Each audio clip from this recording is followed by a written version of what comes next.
Hello! Je vous fais aujourd'hui un petit tag, voilà, puisque en ce moment je ne lis pas beaucoup et je n'achète pas beaucoup.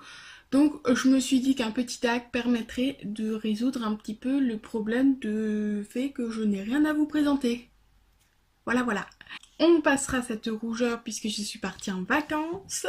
Et donc bien sûr, coup de soleil oblige. Je vous mettrai sûrement un vlog d'ailleurs au sujet du voyage, mais va falloir attendre un petit peu. Voilà. Aujourd'hui, j'ai décidé de vous faire le tag problème de lecteur. Donc, je l'avais vu sur plusieurs chaînes il y a un petit moment déjà. Je ne me souviens plus trop des questions. Je ne les ai pas relues pour que vous ayez un petit peu ma réaction à chaud. Bref, on y va. On commence tout de suite. C'est parti.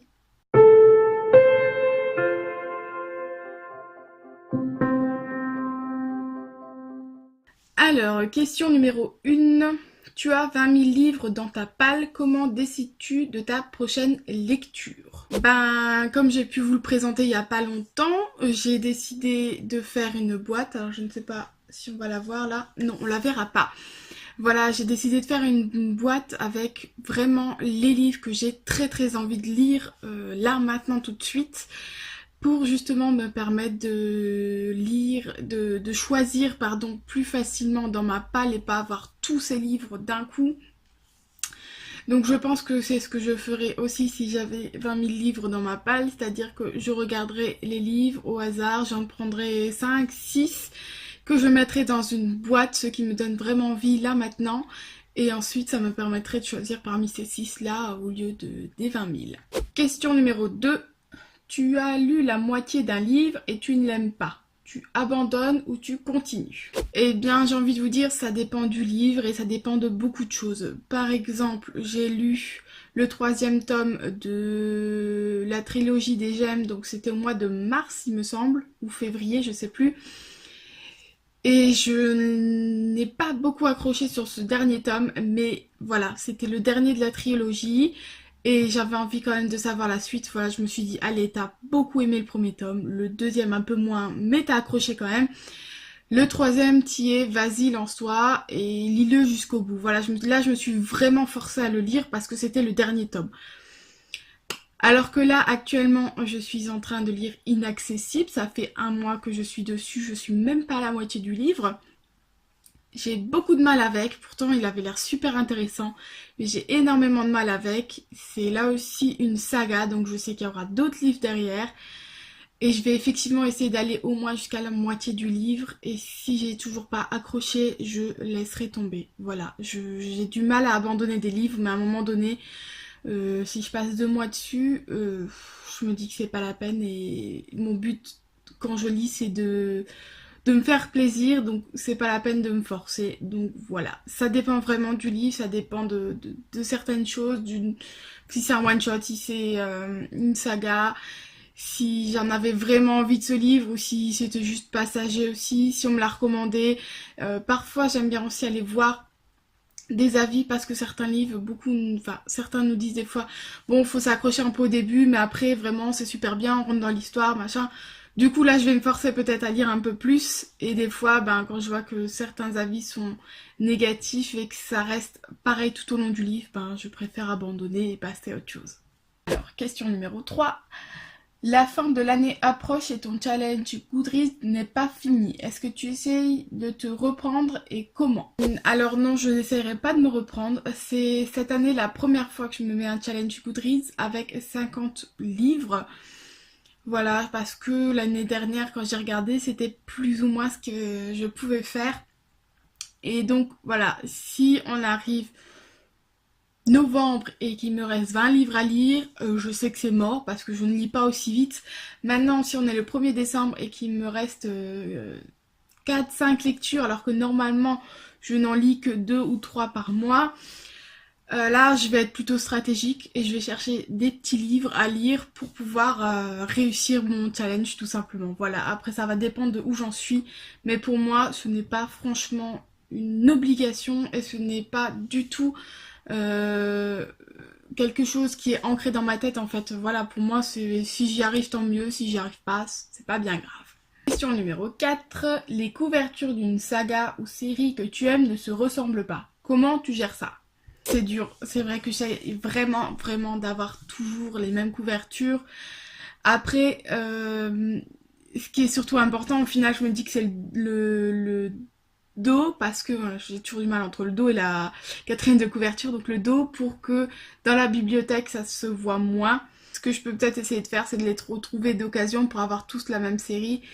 Maintenant, si c'est pas possible, c'est pas possible, et ben tant pis quoi. Le plus important, ça reste d'avoir la même taille, je pense, parce que j'ai souvent tendance à les mettre par taille dans ma bibliothèque, et donc du coup ça voudrait dire que si c'est pas la même taille, soit faut que je les range pas au même endroit, soit va y avoir un décalage, et c'est ça qui m'embêterait le plus, je pense. Question 5. Tout le monde aime un livre que toi tu n'aimes pas, à qui en parles-tu du coup?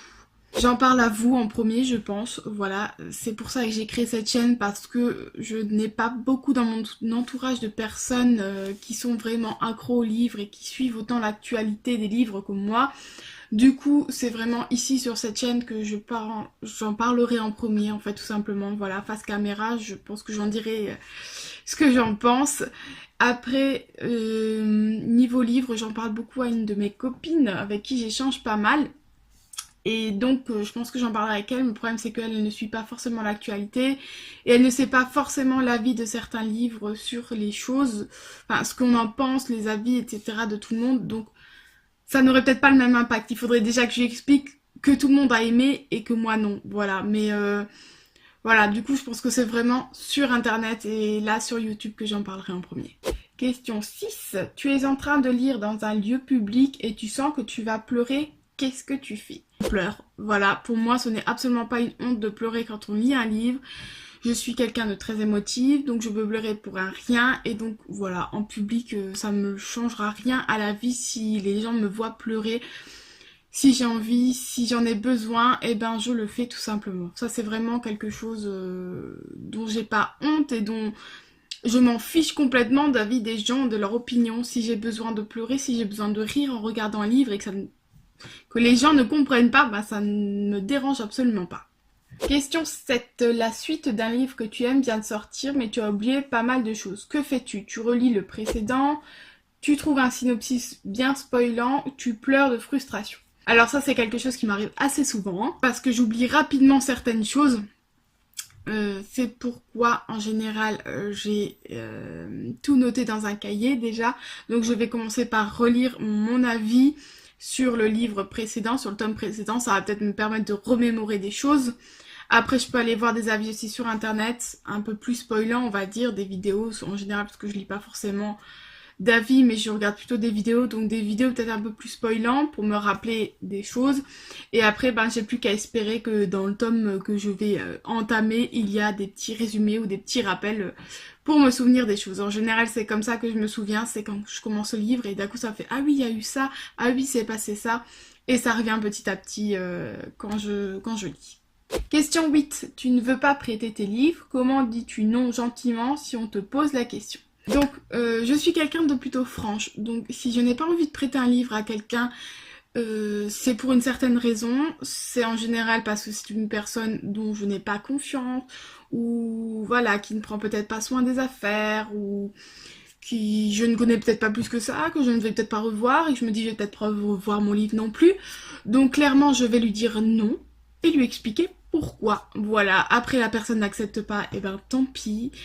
Et de toute façon, si je n'accepte pas, c'est que c'est quelqu'un que je ne connais pas plus que ça et en qui je n'ai pas confiance.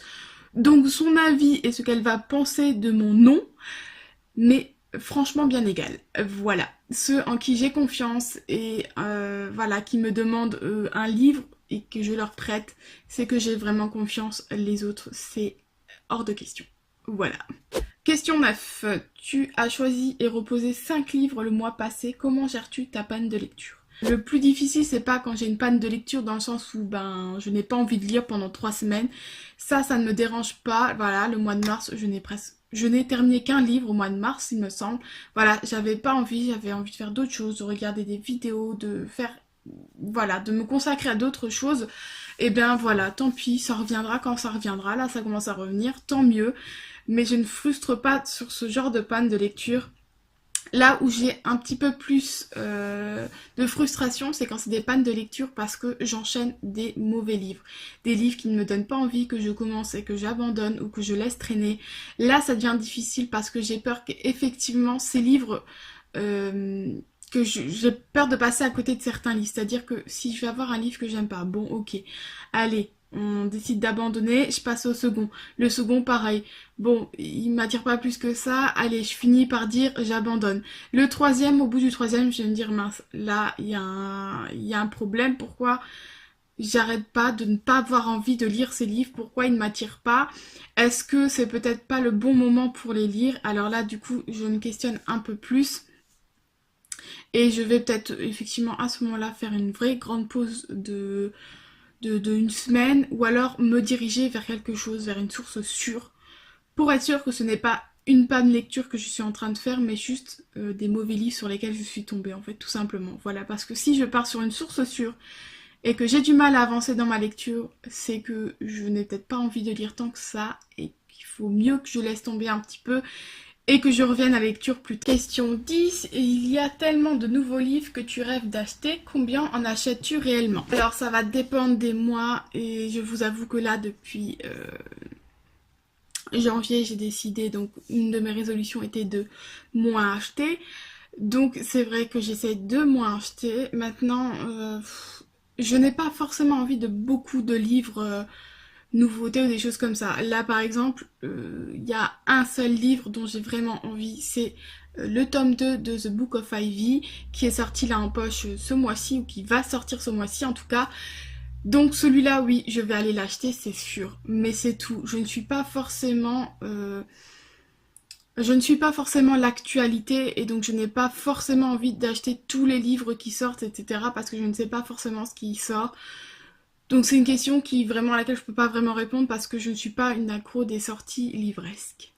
Et donc la dernière question, après les avoir achetés, combien de temps reste-t-il dans ta palle avant que tu ne les lises? Alors là ça peut vraiment varier. Donc je parle de tous les livres qui sont entrés dans ma palle. Il y en a que j'ai acheté, d'autres non. Si c'est des livres nouveaux dont j'ai vraiment envie, comme je le disais, comme pour la question précédente, en général il reste 1 ou 2 mois dans la palle si vraiment je les ai achetés parce que j'avais envie de les lire tout de suite.